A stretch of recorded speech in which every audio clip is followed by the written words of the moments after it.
Good morning, student.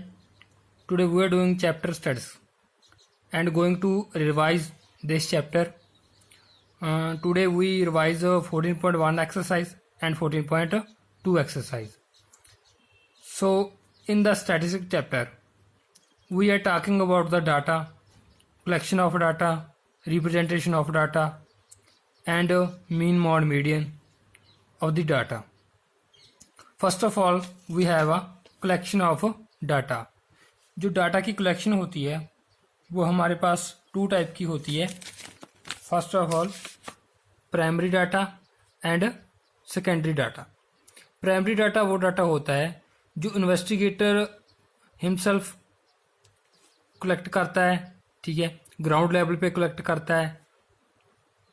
अगर secondary data क्या होगा, अगर हम किसी इकट्ठा किए हुए डाटा को यूज़ करेंगे, जैसे इलेक्शन रिजल्ट हैं वो टीवी से ले लिए जाते हैं या न्यूज़पेपर से ले लिए जाते हैं, ठीक है, न्यूज़पेपर से. डेली टेम्परेचर है वो भी न्यूज़पेपर हम देख सकते हैं, टेलीविज़न से देख सकते हैं. तो ये हमारे सेकेंडरी डाटाज आ जाएंगे. जो किसी और का डाटा यूज़ किया जाता है तो वो सेकेंडरी डाटा होता है. अगर हम खुद डाटा इकट्ठा करते हैं, ठीक है, उसको हम रिप्रेजेंट करते हैं, then that is the primary data. तो इसके रिगार्डिंग ही हमारे पास 14.1 एक्सरसाइज है. ये रही 14.1 exercise. Give 5 example of data that you can collect from your day to day life. आपने 5 एग्जाम्पल्स देनी है, ठीक है, कि कौन कौन सा आप डाटा इकट्ठा कर रहे हो और वो आपकी डे टू डे लाइफ के साथ रिलेटेड होना चाहिए. कोई भी एग्जाम्पल दे सकते हो. जो आपको पहले एग्जाम्पल्स इसकी करवाई थी, जैसे हमारे पास इसकी एग्जांपल आती है, ये एग्जांपल्स हैं. Number of student in our class, number of fan in our school, electricity bill of our house for 2 last year. तो ये डाटा हम इकट्ठा कर सकते हैं. Election result obtained from television और न्यूज़पेपर, ठीक है. एक literacy rate figures obtained from educational survey. तो इस तरह का डाटा हम इकट्ठा कर सकते हैं. जो हमारा सेकंड क्वेश्चन है, इसका जो सेकंड क्वेश्चन है वो classify the data in question 1 above as primary और सेकेंडरी. हमने बताना है कि कौन सा प्राइमरी है कौन सा सेकेंडरी है. अगर हम डाटा को एनालाइज करें तो जैसे number of student in our school, तो ये तो हम खुद इकट्ठा करेंगे, ये प्राइमरी में आ जाएगा. नंबर ऑफ फैंस भी प्राइमरी में आ जाएगा. और इलेक्ट्रिसिटी बिल हो गया, ठीक है, लास्ट 2 ईयर का, ये भी हम होम हाउस का हमारे पास होता ही है, ठीक है, तो वहाँ से हम इकट्ठा कर सकते हैं. ये वाले सेकेंडरी में आ जाएंगे. इलेक्शन रिजल्ट हो गया, लिटरेसी रेट हो गया, ठीक है, क्योंकि ये टेलीविज़न और न्यूज़पेपर से लिए जा रहे हैं तो ये हम सेकेंडरी में रखेंगे. तो इस तरह इनके आंसर कर दिए. फर्स्ट 3 थे वो प्राइमरी डाटा था, 4th और 5th सेकेंडरी डाटा था. तो ये तो हमारा था एक्सरसाइज 14.1 का काम.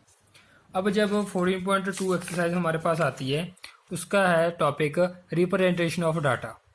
डाटा को रिप्रेजेंट करना है. रिप्रेजेंट करने के डिफरेंट वेज होते हैं, ठीक है. डाटा को कैसे कैसे रिप्रेजेंट किया जाता है. तो हमें रॉ फॉर्म में डाटा दिया होगा, हम उसको कन्वर्ट कर देंगे, ठीक है, टेबल फॉर्म में कन्वर्ट कर देंगे और उसको हम कन्वर्ट कर देंगे ग्राफिकल फॉर्म में डाटा को. वो कैसे किया जाएगा, फर्स्ट ऑफ ऑल हमें कुछ उसके लिए कुछ डेफिनेशंस पता होनी चाहिए. जैसे first of all frequency distribution है हमारे पास. फ्रीक्वेंसी डिस्ट्रीब्यूशन मतलब डाटा की जो फ्रीक्वेंसी है उसको डिस्ट्रीब्यूट कर देना. एक ही डाटा बार बार आ रहा है, उसको डिस्ट्रीब्यूट करना पहले, ठीक है. तो जो हमारी 14.2 एक्सरसाइज है इसमें ज़्यादातर काम हमारा यही होगा कि जो हमें रॉ डाटा दिया होगा, जो फ्रीक्वेंसी दी होगी, उसको हम in the form of table show करेंगे, ठीक है, with the help of the tally marks. पहले फ्रीक्वेंसी क्या होती है, number of time and observation occur. एक ऑब्जर्वेशन कितनी बार आ रही है. जैसे ये एग्जांपल है नीचे मेरे पास, देखो 3 कितनी बार आ गया, 1 2 3 4 5 6 टाइम आ गया 3, ठीक है, रिपीट हो रहा है. लेकिन इसको हम डिस्ट्रीब्यूशन की मदद से with the help of frequency distribution and tally marks we can show in the table, ठीक है. फ्रीक्वेंसी डिस्ट्रीब्यूशन जो होती है वो 2 टाइप की होती है. Discrete frequency distribution and continuous. Discrete में अनग्रुप्ड डाटा आ जाता है, उसके ग्रुप नहीं बने होते, लेकिन कंटिन्यूस में ग्रुप बने होते हैं। ठीक है, जैसे हम आपने देखा होगा 0 से 10, 10, 20, ठीक है, ये ग्रुप्स बन जाते हैं। लेकिन इसमें डिस्क्रीट में क्या होगा, हमें कोई ना कोई नेम दिया होता है। ठीक है, अलग अलग टाइप के नेम दिए होते हैं, उनके सामने अगर डाटा हम रखें, ठीक है, मान लो अगर हमें ब्लड ग्रुप दे दिया कि ए का ए है, बी है, ठीक है, ए बी है, जहाँ ओ है, ठीक है, डिफरेंट टाइप के ब्लड ग्रुप्स दे दिए, फिर दूसरे का फिर ए आ गया, फिर बी आ गया, तो ये नेम्स आ गए। तो इनको हम शो करेंगे डिस्क्रीट फ्रीक्वेंसी डिस्ट्रीब्यूशन की हेल्प से, और जो हमें ग्रुप में अगर बोल दिया तो हम बनाएंगे कंटिन्यूस फ्रीक्वेंसी डिस्ट्रीब्यूशन।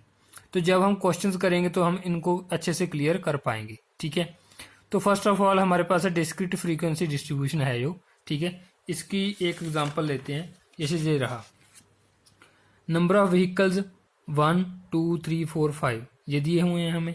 ठीक है, और नंबर ऑफ फैमिलीज, टेलीमार्क्स लगाने हैं, जिनके पास एक व्हीकल है वो कितनी नंबर ऑफ फैमिलीज हैं, वो 3 हैं।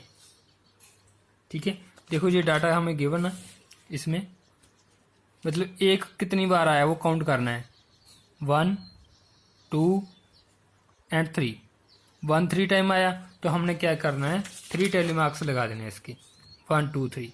और टेलीमार्क लगाने का क्या मेथड है हमारे पास, ठीक है, हम क्या लगाते हैं टेलीमार्क, ठीक है, जैसे 5 आ गया मेरे पास, ठीक है, कोई भी फ्रीक्वेंसी 5 आ गई, 1, 2, 3, 4, और जो 5th वाला टेलीमार्क है उसके साथ इसको क्रॉस कर देना है, हमने इसको कट लगा देना है। उसके बाद 6, 7, 8 ऐसे चलेंगे, मतलब 4 के बाद जो 5th वाला होगा वो आपने कट कर देना है पहले 4 को, तो ये हमारा 5 का बंडल बन जाएगा, मतलब 5 के बंडल बनाने होते हैं।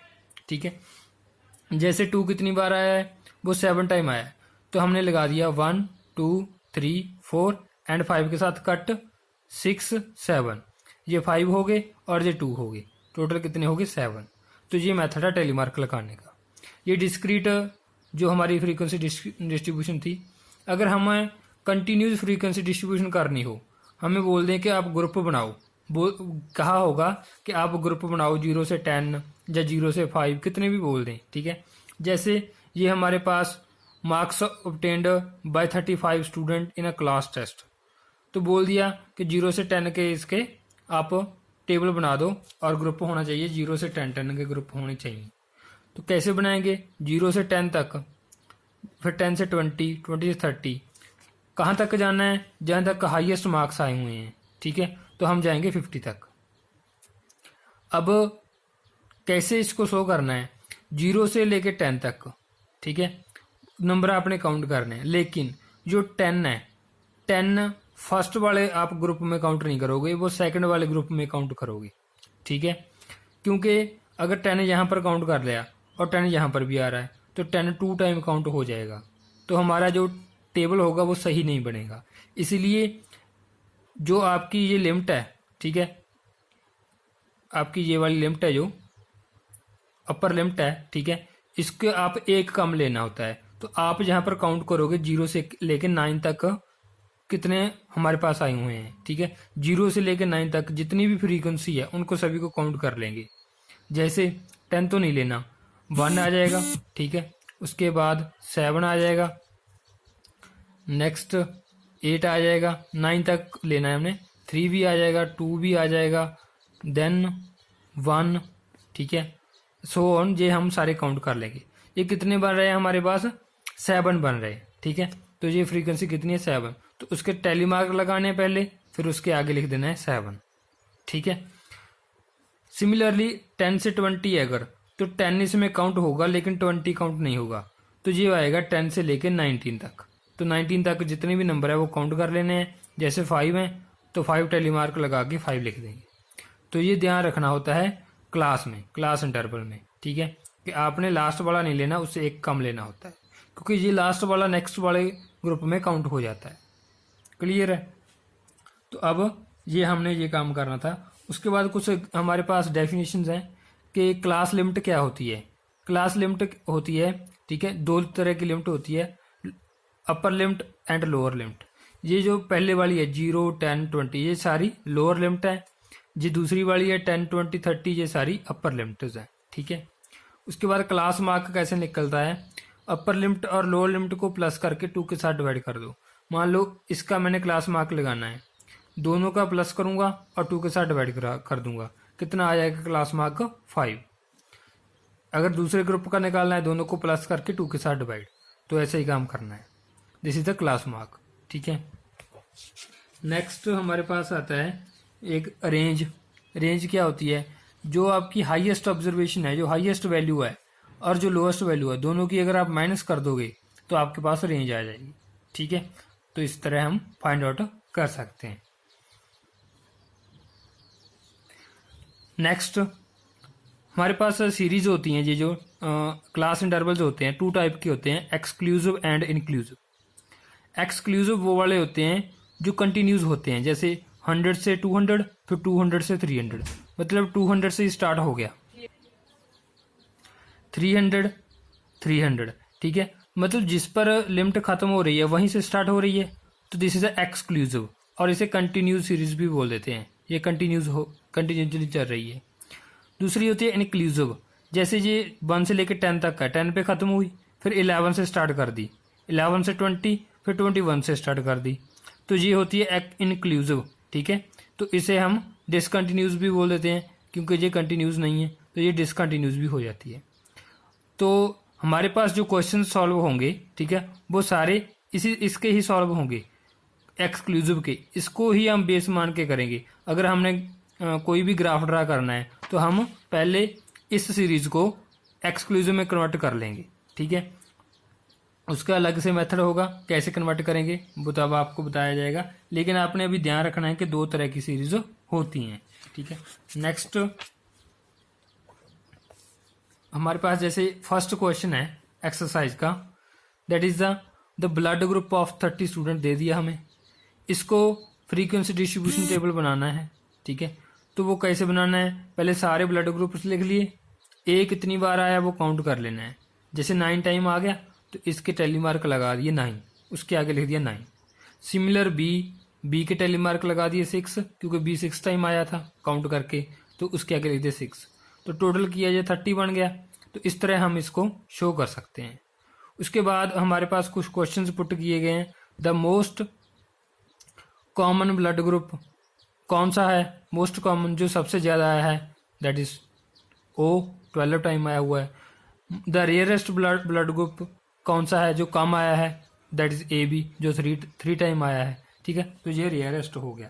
इस तरह हम इसके आंसर्स कर सकते हैं। तो 14.1 और 14.2 एक्सरसाइज के ये सारे सम हमने जितने भी आपको करवाए गए हैं ये आपने सारे कर लेने हैं। इसकी अच्छे से रिवीजन कर लेनी है, क्योंकि लाइव क्लास में डिस्कस करेंगे और उसके बाद इसका आपका टेस्ट भी लेंगे। ठीक है, तो अगर कोई भी प्रॉब्लम आई तो आप लाइव क्लास में पूछ सकते हो। Thank you, have a nice day.